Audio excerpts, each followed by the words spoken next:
magiging gabay sa pagsagot sa inyong module. Layunin ng module na ito na matutuhan ninyo ang mga hakbang sa paggawa ng paper mache na nakatuon sa proportion at balance. Kaya, ano bang hinihintay ninyo? Kunin nyo na ang inyong lapis at papel, pati na rin ang inyong module sa sining 2, ika-4 na markahan, ika-5 at ika-6 na linggo. Bago natin sisimulan ang ating aralin, subukan nyo munang sagutin ang mga tanong sa subukin. Panuto. Lagyan ng check ang patlang kung ang larawan ay kailangan sa paggawa ng paper mache at X kung hindi. Unang larawan.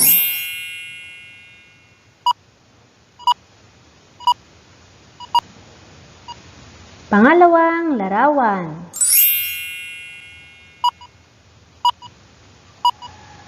At pangatlong larawan.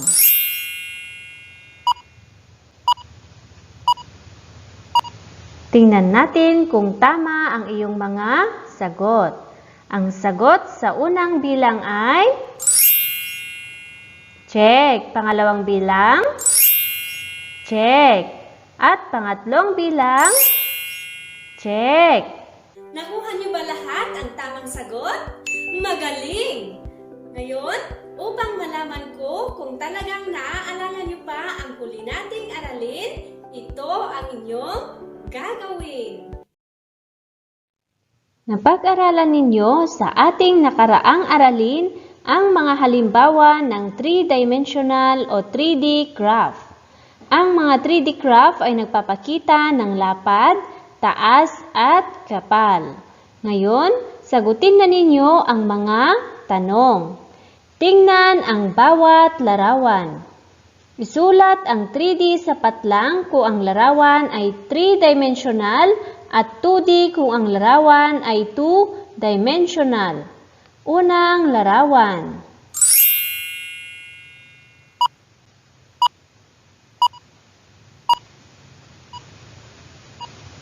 Pangalawang larawan.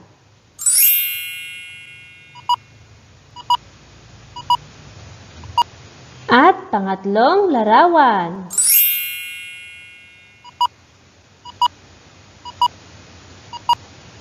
Tingnan natin kung tama ang iyong mga sagot.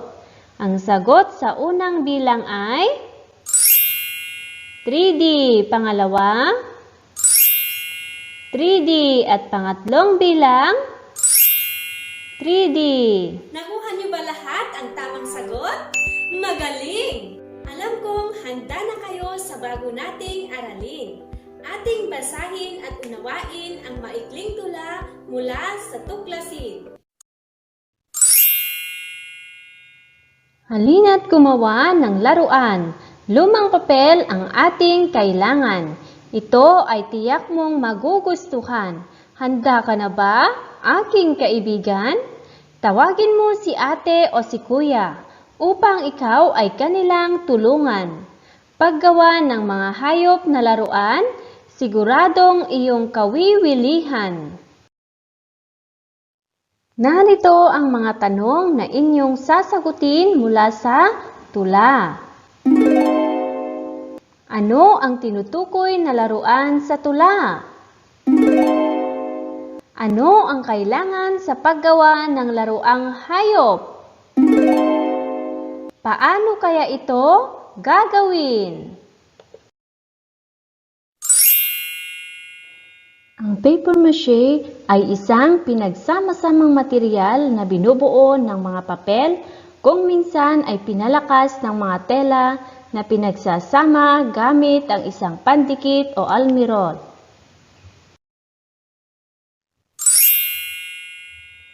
Ang paggawa ng mga laruang hayop o tao mula sa papel ay tinatawag na paper mache. Ang ganitong uri ng sining sa papel ay karaniwang ginagawa ng mga taga-Paete, Laguna. Nakabubuo sila ng mga magagandang laruan na kadalasang replika ng hayop at tao na kung tawagin nila ay taka.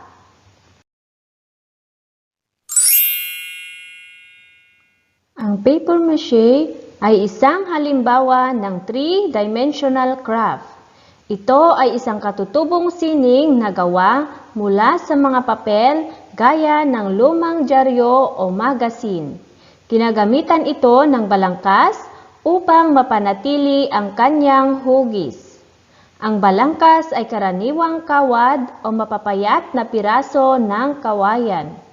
Idinidikit sa kawad ang maliit na piraso ng papel.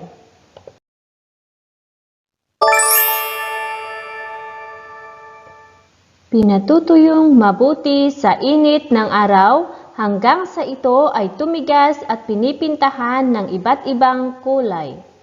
Sa paggawa ng paper mache, dapat isaalang-alang ang proporsyon at balanse.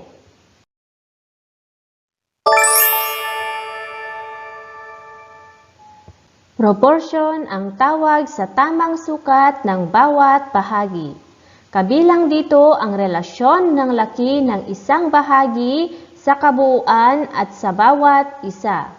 Halimbawa sa paggawa ng paper mache ng hayop. Dapat pareho ang laki ng mga paa at dapat akma sa kung gaano kalaki ang laruang hayop na gagawin.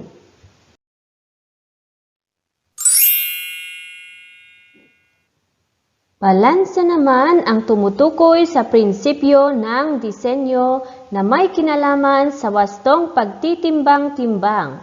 Sa paggawa ng paper mache, dapat ang bigat ng kaliwang bahagi ay dapat pantay sa bigat ng kanang bahagi.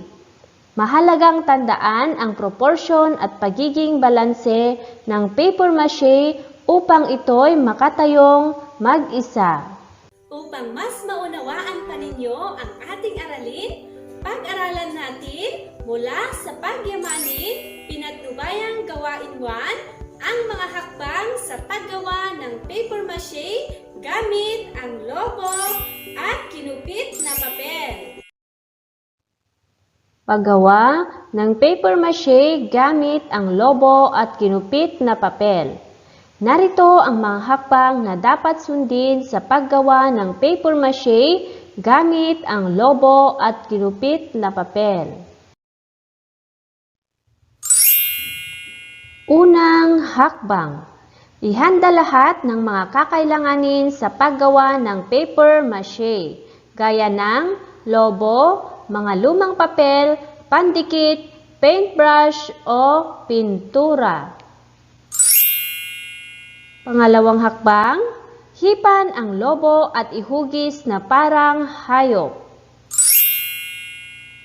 Pangatlo, gupitin ng pahaba ang mga papel. Pang-apat, lagyan ng pandikit o glue ang mga ginupit na papel at idikit sa hugis hayop na lobo.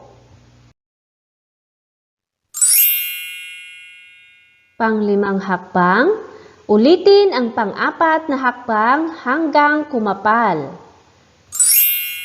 Ika-6, patuyuin sa init ng araw para tumigas ang hinulmang hugis hayop. Ika-7, tusukin ng aspile o karayom ang tumigas na hinulmang hugis hayop para pumutok ang lobo sa loob. At pang-8 hakbang,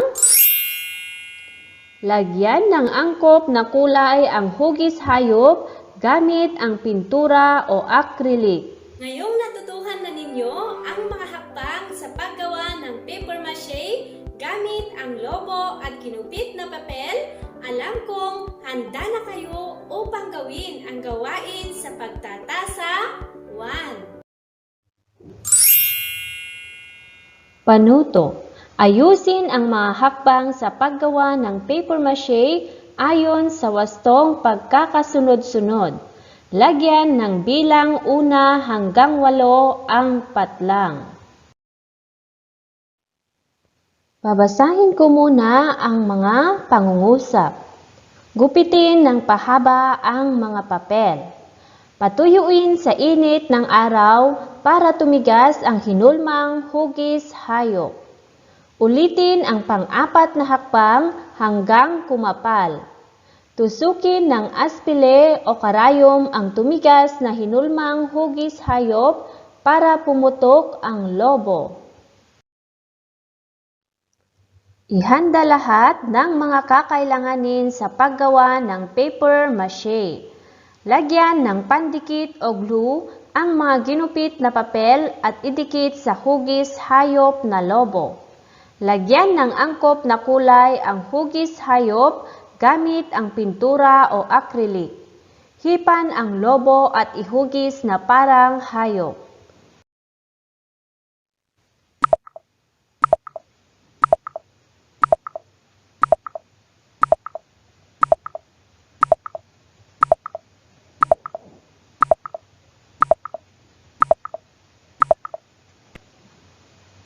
Tingnan natin kung tama ang iyong mga sagot.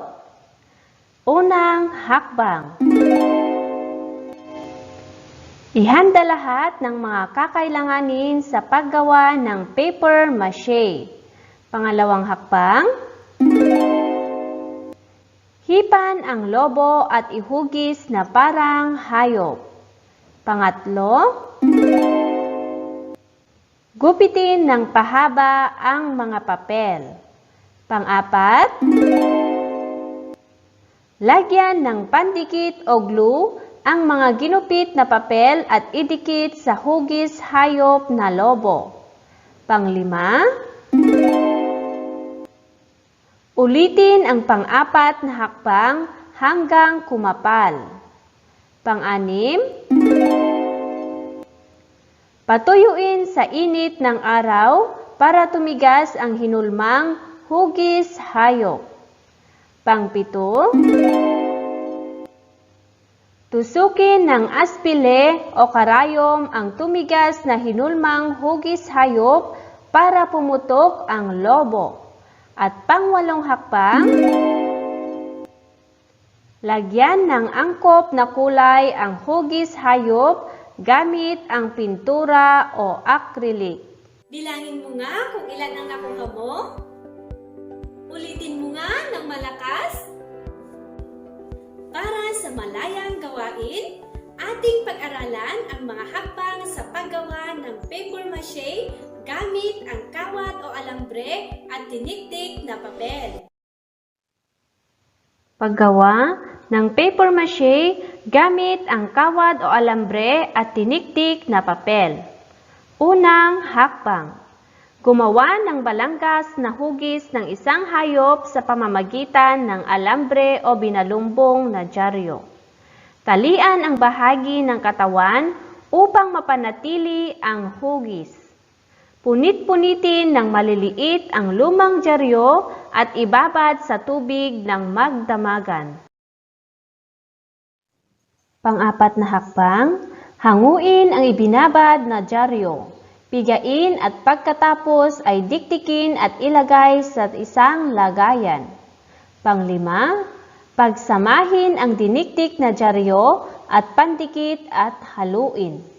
Pang-anim, balutan ng diniktik na dyaryong may pandikit ang ginawang balangkas ng hayop hanggang sa mabuo lahat ang bahagi ng katawan ng hayop. Pang-pitong hakbang, unti-unti mo itong pakapalin at ihugis ng maayos at makinis.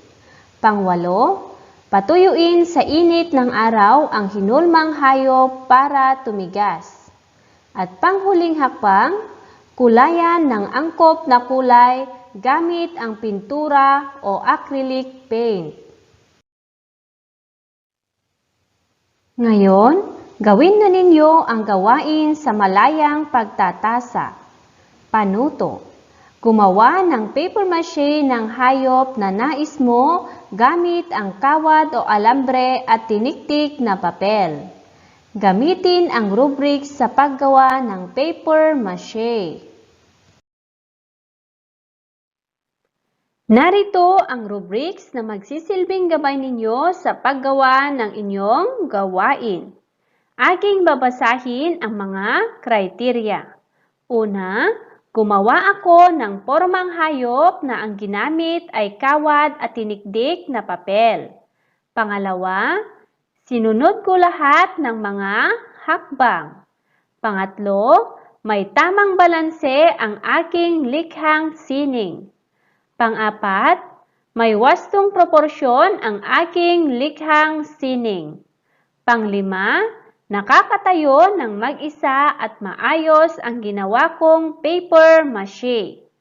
Bibigyan ko kayo ng E o 5 puntos kung nasunod lahat ang 5 criteria. VG o 4 na puntos naman kung nasunod ang 4 na criteria. G o 3 puntos kung nasunod ang 3 criteria. F naman o 2 puntos kung nasunod ang 2 criteria. At NI o 1 puntos naman kung nasunod ang isa lamang sa mga criteria. Upang malaman ko kung talagang may natutuhan kayo sa ating aralin ngayon, ito ang inyong gagawin. Piliin ang tamang sagot sa loob ng kahon at isulat sa patlang. Babasahin ko muna ang talata. Ang patlang ay isang katutubong sining na gawa mula sa papel. Ito ay ginagamitan ng patlang upang mapanatili ang kanyang hugis. Ang balangkas ay karaniwang patlang o mapapayat na piraso ng kawayan. Para makatayong mag-isa ang paper mache, dapat may wastong patlang at patlang.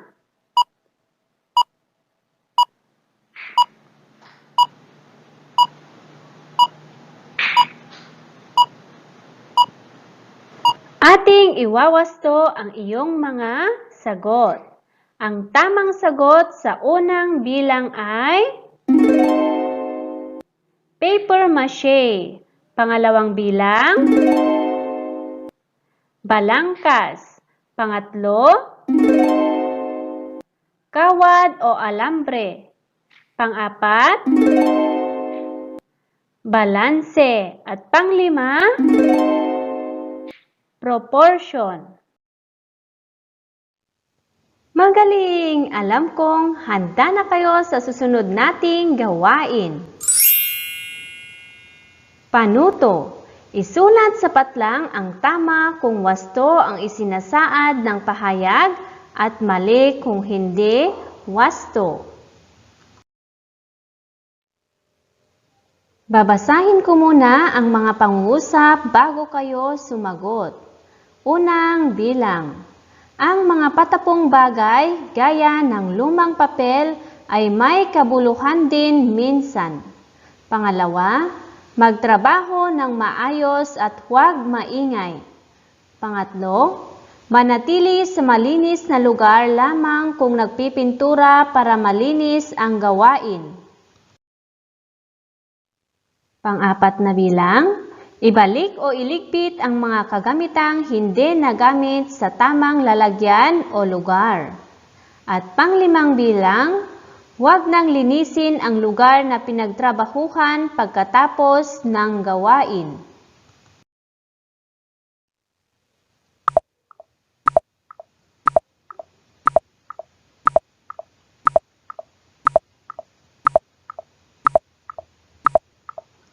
Ating tingnan kung tama ang iyong mga sagot. Ang sagot sa unang bilang ay tama. Pangalawa, tama. Pangatlong bilang, tama. Pang-apat, tama. At panglimang bilang, mali.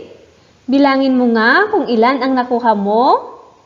Ulitin mo nga ng malakas at sabihin sa iyong katabi.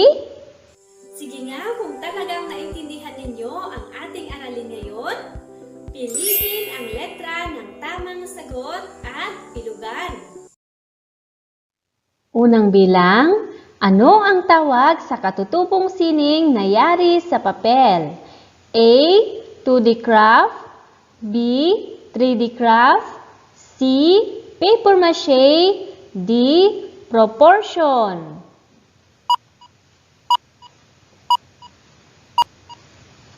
Ang tamang sagot ay C. Paper mache. Pangalawa, alin-alin ang dapat tandaan sa paggawa ng paper mache upang ito'y makatayong mag-isa sa sarili nito? A. Kulay at balanse. B. Kulay at proportion. C. Balanse at proportion. D. Kulay, balanse at proportion.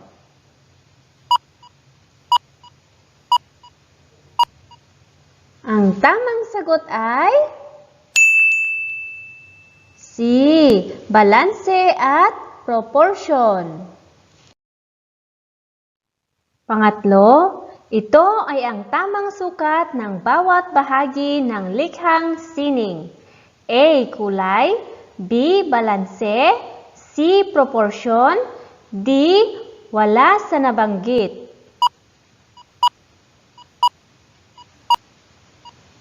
Ang tamang sagot ay C. Proportion. Pang-apat, ito ay ang wastong pagtitimbang-timbang sa bigat ng likhang sining. A. Kulay. B. Balanse. C. Proportion. D. Wala sa nabanggit. Ang tamang sagot ay B. Balanse. Panglimang bilang, ano pa ang maaaring gawin sa paper mache upang lalo pa itong mapaganda? A. Kulayan gamit ang Crayola. B. Kulayan gamit ang watercolor. C. Lagyan ng kahit na anong kulay. D. Lagyan ng angkop na kulay gamit ang acrylic paint. Ang tamang sagot ay D. Lagyan ng tamang kulay gamit ang acrylic paint. Nakuha niyo ba lahat ang tamang sagot? Magaling! Yan ang nagpapatunay na talagang naintindihan ninyo ang ating aralin ngayon. Para sa inyong karagdagang gawain, gumawa ng paper mache ng paborito mong hayop. Gamitin ang rubrics sa paggawa ng paper mache. Ito ang mga criteria. May tamang balanse ang paper mache. May wastong proporsyon ang paper mache. Malinis at maayos ang pagkakalagay ng kulay sa paper mache. Gumamit ako ng angkop na kagamitan sa paggawa ng paper mache. Wastong paglinis ng lugar pagkatapos ng gawain. 5 puntos o E kung nasunod lahat ang 5 kriteria. 4 na puntos naman o VG kung nasunod ang 4 na kriteria. G o 3 puntos kung nasunod ang 3 kriteria. F o 2 puntos kung nasunod ang 2 kriteria. At 1 puntos o NI naman kung nasunod ang isa sa mga kriteria. At dito nagtatapos ang ating aralin.